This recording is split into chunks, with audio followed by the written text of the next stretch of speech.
Hello everyone, I am Anand Mohan Thakur and in this video lecture I am going to discuss about the basics of English, the fundamentals of English which is very necessary to understand the language properly, to speak properly, to write properly and communicate with each other.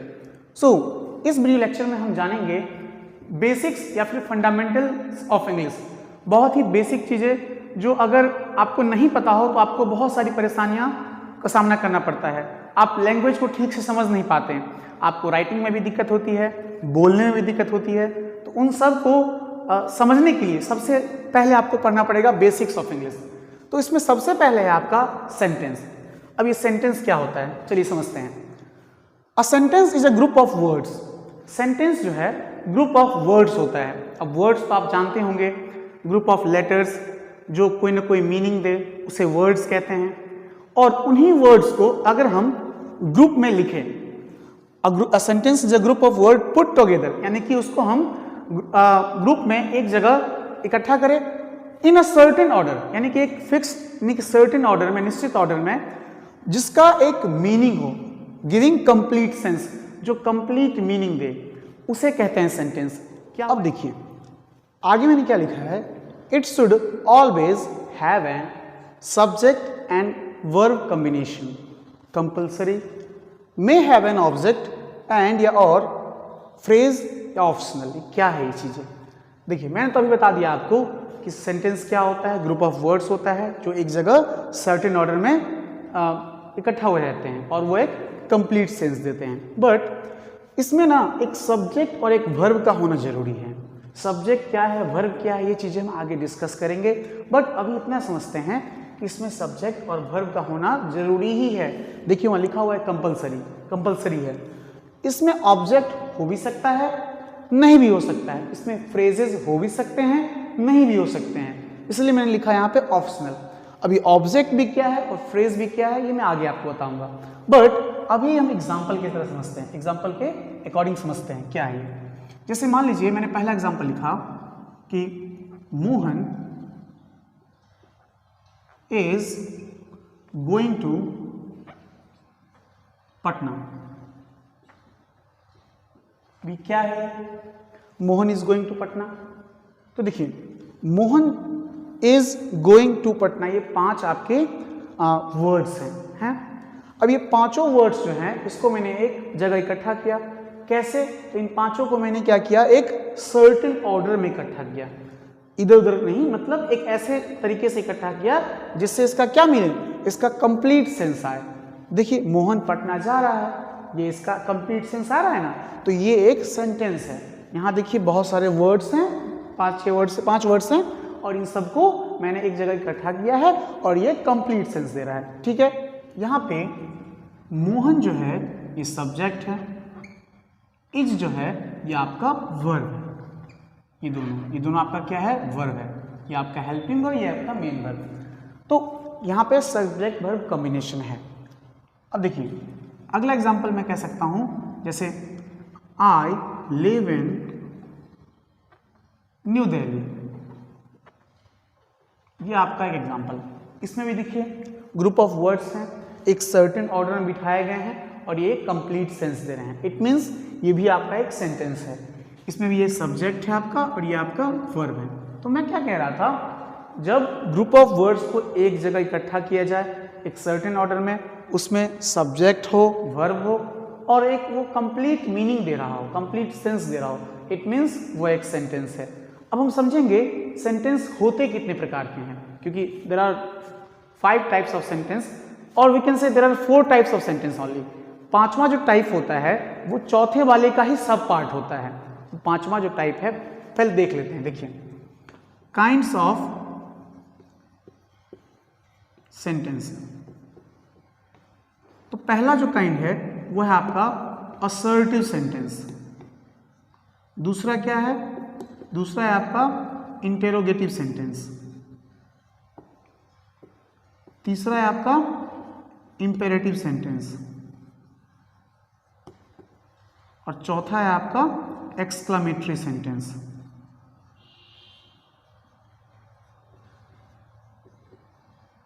अब मैंने क्या बोला आपको, एक पांचवा भी type होता है जो चौथे वाले का ही सब पार्ट होता है, वो है आपका ऑप्टेटिव सेंटेंस।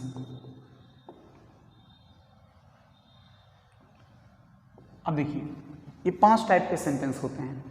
पहला आपका असर्टिव, इंट्रोगेटिव, इंपेरेटिव, एक्सक्लेमेटरी या फिर ऑप्टेटिव।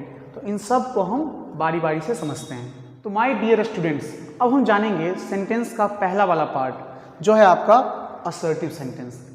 तो असर्टिव सेंटेंस क्या होता है? A sentence that makes a statement, और यहाँ पे मैंने लिखा हुआ है to give information. What does it mean? मतलब एक ऐसा सेंटेंस जो एक स्टेटमेंट हो, जो किसी के द्वारा दिया गया हो, या फिर ऐसे कह सकते हैं इस सेंटेंस का यूज करके हम किसी को कोई इंफॉर्मेशन देते हैं। एग्जाम्पल समझते हैं। देखिए, वी रीड इंग्लिश। क्या हुआ इसका मतलब? हम लोग इंग्लिश पढ़ते हैं। ऐसे समझो आपने यहां से पढ़ने के बाद अपने दोस्त को बताया कि मैं ना यार और मेरे बहुत सारे दोस्त मिलकर हम लोग इंग्लिश पढ़ते हैं। तो आपने क्या किया, एक स्टेटमेंट दिया अपने दोस्त को, और वो स्टेटमेंट में छुपा क्या था? एक इंफॉर्मेशन था ना, छुपा हुआ इंफॉर्मेशन। आपने अपने दोस्त को बताया कि हम लोग इंग्लिश पढ़ते हैं, तो ये एक स्टेटमेंट ही तो है, और साथ साथ आपने क्या दिया? एक इंफॉर्मेशन दिया। एक और एग्जांपल समझते हैं। She is a doctor. इसे ऐसे समझिए, जैसे एक लड़की वहां पे खड़ी हुई है और आपने किससे पूछा कि ये कौन है, तो उसने आपको बताया शी इज अ डॉक्टर। उसने एक स्टेटमेंट दिया, और उस स्टेटमेंट में क्या छिपा हुआ था? एक इंफॉर्मेशन। आपको पता चला ना वो इंफॉर्मेशन कि वो कौन है, तो वो कौन है? डॉक्टर है। इट मीन्स ये जो सेंटेंसेस होते हैं असर्टिव सेंटेंस, ये एक सीधा स्टेटमेंट होते हैं और इसमें इंफॉर्मेशन छुपा होता है। आप किसी को इन्फॉर्म कर रहे होते हो किसी चीज के बारे में। इसको देखिए, इसी से जुड़ा एक और एग्जांपल। कई बार लोग कंफ्यूज होते हैं, मैं इसको क्लियर कर रहा हूं। We do not read English. अब एक एग्जांपल आपका ये भी है, और इसी का देखिए, she is not a doctor. अब ये मैंने क्यों लिखा? मैंने क्या किया, इस वी रीड इंग्लिश का निगेटिव यहां पे लिख दिया और इसका भी निगेटिव लिख दिया। अब मैंने ये क्यों लिखा और मैं क्या बताना चाहता हूं आपको? होता क्या है, कई बार अगर किसी से ऐसा पूछा जाए कि बताओ ये किस टाइप का सेंटेंस है, तो बच्चे बताते हैं सर ये तो निगेटिव सेंटेंस है। वो देखा जाए तो वो एक सेंस में सही ही कहते हैं, लेकिन उनका ओवरऑल आंसर गलत हो जाता है। कैसे? देखिए, ये जो 4 एग्जाम्पल यहाँ पे हैं, ये वाला और ये वाला, ये तो असर्टिव सेंटेंस है ही। ये दोनों भी क्या है? असर्टिव सेंटेंस ही है दोस्तों। कैसे? इसमें तो नॉट लगा हुआ है, तो बताते हैं। असर्टिव सेंटेंस जो होता है, इसके 2 टाइप होते हैं। असर्टिव सेंटेंस का आपका 2 टाइप होता है। पहला टाइप होता है आपका अफर्मेटिव, और दूसरा होता है आपका निगेटिव। अब इसमें क्या डिफरेंस है? देखिए, अफर्मेटिव या फिर इसको पॉजिटिव भी कह सकते हैं, पॉजिटिव या निगेटिव। पॉजिटिव और निगेटिव, एक है आपका अफर्मेटिव या पॉजिटिव, दूसरा है निगेटिव। मतलब क्या हुआ? जैसे मैंने बोला आपको वी रीड इंग्लिश, आपसे अगर कोई पूछे ये कौन सा सेंटेंस है, तो आपको बोलना है ये असर्टिव सेंटेंस है। फिर पूछे असर्टिव में कौन सा वाला है, तो आप बोलोगे ये है आपका अफर्मेटिव या फिर पॉजिटिव, क्योंकि ये पॉजिटिव सेंटेंस है, इसमें किसी प्रकार की नॉट या फिर नहीं वाली बात नहीं है। फिर इसके बारे में पूछे तो आप क्या बोलोगे? We do not read English में। देखिए, ये भी असर्टिव सेंटेंस ही है, पहले आपको असर्टिव भी बताना है। फिर पूछे असर्टिव का कौन सा टाइप, तब आप बोलोगे ये असर्टिव का निगेटिव वाला टाइप है। इसमें भी वही बात है, she is not a doctor, this is also a assertive type of sentence, but which type of assertive? It is negative type of assertive. It means it is an assertive sentence, but it is a negative assertive sentence. It is a assertive sentence, but it is a positive or affirmative assertive sentence. This is the major difference. तो ये confusion आपको अब नहीं होगा, मैं ये guess करके चल रहा हूँ। ये चारों ही assertive sentence है, but ये दोनों assertive का affirmative वाला पार्ट और ये दोनों आपका assertive का negative वाला पार्ट। तो हमने क्या सीखा? सेंटेंस का पहला टाइप असर्टिव सेंटेंस, इसका क्या मतलब हुआ? अ sentence that makes a statement, ऐसा सेंटेंस जो स्टेटमेंट देता है और इसका यूज हम इंफॉर्मेशन देने के लिए करते हैं। चलिए अब हम समझते हैं इसका नेक्स्ट टाइप। तो देखिए स्टूडेंट्स, इंटरोगेटिव सेंटेंस क्या होता है? ये भी बड़ा आसान है। A sentence that asks a question, what does it mean? इसका मतलब ये हुआ कि ऐसा सेंटेंस, ऐसे प्रकार का सेंटेंस, जिस प्रकार के सेंटेंस का यूज करके हम किसी से कोई क्वेश्चन पूछते हैं। कैसे? देखिए, जैसे मान लो आपने कई बार ऐसा देखा होगा कि आपको कोई स्ट्रेंजर मिला या फिर आपको कोई रिलेटिव है, वो आपसे पूछते हैं बेटा what is your name, what is your name. अब ये जो है ये भी तो एक सेंटेंस ही है। क्यों? क्योंकि देखिए ये भी ग्रुप ऑफ वर्ड्स हैं, ये भी आपका एक मीनिंग दे रहे हैं, और लेकिन ये किस प्रकार का सेंटेंस है? तो ये आपका है इंटेरोगेटिव सेंटेंस। कैसे? क्योंकि इस सेंटेंस में एक क्वेश्चन पूछा जा रहा है। ये कोई स्टेटमेंट नहीं है, ये कोई इंफॉर्मेशन नहीं है, बल्कि ये एक क्वेश्चन है। आपसे कोई पूछता है ना कि व्हाट इज योर नेम, तो आप क्या बताते हो? अपना नाम बताते हो, माय नेम इज, जो भी आपका नाम है। फिर इसी प्रकार का एक और क्वेश्चन आपसे, नेक्स्ट क्वेश्चन ये पूछा जाता है कई बार कि बाबू वेयर डू यू लिव। ये भी एक क्वेश्चन है। मतलब क्या हुआ? आप कहाँ रहते हो? ये भी एक प्रकार का क्वेश्चन है। तो मतलब ये भी इंटरोगेटिव सेंटेंस है। जैसे फिर आपसे पूछेगा आर यू अ स्टूडेंट। इसका मतलब क्या हुआ? क्या आप एक स्टूडेंट हो? This is also example of interrogative sentence. अब देखो, इज सी अ डॉक्टर। जैसे मैंने आपको असर्टिव बताया था, सी इज अ डॉक्टर, वहां पे वो एक स्टेटमेंट था, आपको कोई इंफॉर्मेशन दे रहा था कि हाँ भाई वो एक डॉक्टर है। लेकिन ऐसा भी तो हो सकता है आपको लगा कि वो डॉक्टर तो नहीं, तो आपने किसी से पूछा excuse me is she a doctor, तो आपको बोला yes she is a doctor. तो आपने जो सेंटेंस का यूज किया इज सी अ डॉक्टर, आपने तो क्वेश्चन पूछा, मतलब ये एक इंटरोगेटिव सेंटेंस है। तो इंटरोगेटिव सेंटेंस मतलब क्या हुआ? ऐसे टाइप के सेंटेंस जिसमें हम किसी से क्वेश्चन पूछते हैं। देखिए बच्चों, अब ये जो सेंटेंस में हमने देखा सेकेंड टाइप इंटरोगेटिव सेंटेंस, अब इस इंटरोगेटिव सेंटेंस के भी दो टाइप होते हैं। अब वो कौन से होते हैं? तो देखिए, पहला टाइप जो होता है वो होता है आपका येस नो क्वेश्चंस, और दूसरा होता है आपका डब्ल्यूएच क्वेश्चंस। अभी हमने डिस्कस किया इंटरोगेटिव सेंटेंस होता ही है जिसमें हम क्या पूछते हैं? जिसमें हम क्वेश्चन पूछते हैं। तो क्वेश्चंस भी दो टाइप के होते हैं, यानी कि इंटरोगेटिव सेंटेंस भी दो टाइप का होता है, येस नो क्वेश्चंस, एक होता है डब्ल्यूएच क्वेश्चंस। अब येस नो क्वेश्चंस क्या है, डब्ल्यूएच क्वेश्चंस क्या है, हम कैसे डिफरेंस जानेंगे? So it is very easy. First example देखो आप, इसमें था आपका व्हाट इज योर नेम, और थर्ड एग्जांपल देखो आर यू ए स्टूडेंट। ये दोनों दो डिफरेंट टाइप के इंटरोगेटिव सेंटेंस है। देखते हैं, जैसे इस एग्जांपल देखिए, आर यू अ स्टूडेंट। अगर आपसे किसी ने पूछा आर यू अ स्टूडेंट, तो आप क्या बोलोगे? Yes I am a student. और अगर आप स्टूडेंट नहीं हैं तो आप क्या बोलेंगे? No I am not a student. तो इसका आंसर आप या तो यस में बोलोगे या फिर आप नो में बोलोगे। अगर आप स्टूडेंट हैं तो बोलोगे यस, और अगर नहीं है तो बोलोगे नो। बट इसमें पूछा जाए व्हाट इज योर नेम, तो आप क्या बोलोगे? यस, कोई बात ही नहीं बनेगी इसमें। आपसे पूछ रहा है excuse me brother what is your name, आप बोलोगे यस। वो बोलेगा अरे भाई मेरा नाम पूछा है, यस क्या बोल रहे हो? तो इसमें आपको आंसर करना पड़ेगा, आपको एक सेंटेंस बना के बोलना पड़ेगा दैट माय नेम इज, जो भी आपका नाम है ऐसा। तो ऐसे क्वेश्चंस में आप यस या नो में आंसर नहीं कर सकते, इसमें आपको आंसर देना पड़ेगा, एक बड़ा सा लंबा सा जो भी है। वेयर डू यू लिव, यहाँ भी आपको आंसर करना पड़ेगा। जैसे मान लो कोई पटना में रहता है तो बोलेगा ना I live at Patna, I live in Patna, ऐसा तो नहीं बोलेगा कि यस या नो, नहीं। तो ये और ये एग्जाम्पल है आपका डब्ल्यूएच क्वेश्चंस का, और ये एग्जाम्पल है आपका यस नो क्वेश्चंस का। इसमें भी देखो, जैसे आप ही ने पूछा इज सी ए डॉक्टर, तो आपका जो आदमी था दोस्त बोलेगा yes she is a doctor, तो आपको यस में जवाब दिया ना, तो या तो यस में या तो नो में। अगर किसी भी क्वेश्चन का आंसर या तो यस या फिर नो में आ रहा है, इट मीन्स वो कैसा क्वेश्चन है? Yes no question. और जिस प्रकार के क्वेश्चन में आपको आंसर बोलना पड़ रहा है सेंटेंस बना के, वो आपका WH क्वेश्चंस है। और वैसे भी WH क्वेश्चंस मतलब जिसमें आपके WH वर्ड हो, जैसे कि what, where, when, which etcetera, ऐसे बहुत सारे वर्ड होते हैं। तो ये हो गया आपका टाइप्स ऑफ इंटरोगेटिव सेंटेंस। अब हम समझेंगे थर्ड टाइप सेंटेंस का, imperative sentence. What is it?